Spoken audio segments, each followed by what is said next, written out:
और यहाँ जानिए वफाकी आईन अदालत ने बलूचिस्तान सूबाई असम्बली के हल्का PB 21 से मुतालिक इलेक्शन अजरदारी केस में सालेहा भूतानी केस का फैसला महफूज कर लिया है। अपडेट करें आपको अहम खबर के हवाले से। वफाकी आईन अदालत ने बलूचिस्तान सूबाई असम्बली के हल्का PB 21 से मुतालिक इलेक्शन अजरदारी केस में सालेहा भूतानी केस का फैसला महफूज कर लिया है। इस हवाले से मजीद तफसीलात जान लेते हैं इस्लामाबाद से ब्यूरो चीफ बिलाल डार से। जी बिलाल, बताइएगा।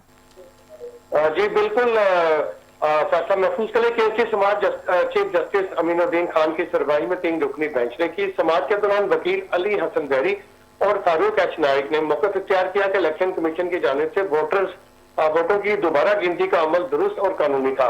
फारूक एच नाइक ने दलाइल देते हुए कहा कि दोबारा गिनती का अमल इंतजामी नोयत का होता है, यह अदालती कार्रवाई नहीं होती। फारूक एच नाइक ने अदालत को बताया कि सुप्रीम कोर्ट ने इलेक्शन एक्ट की सेक्शन 95(6) के तहत केस दोबारा इलेक्शन कमीशन को भेजा था। ताहम चीफ जस्टिस अमीनुद्दीन खान ने रिमार्क्स दिए कि सुप्रीम कोर्ट के अहकाम के बाद इलेक्शन ट्रिब्यूनल ने अपना पहला फैसला बरकरार रखा है। चीफ जस्टिस अमीनुद्दीन खान ने इस मौके पर इस्तफसार किया कि इलेक्शन ट्रिब्यूनल अपना फैसला बरकरार रखना सुप्रीम कोर्ट के फैसले की खिलाफ वर्जी के मुताबिक है।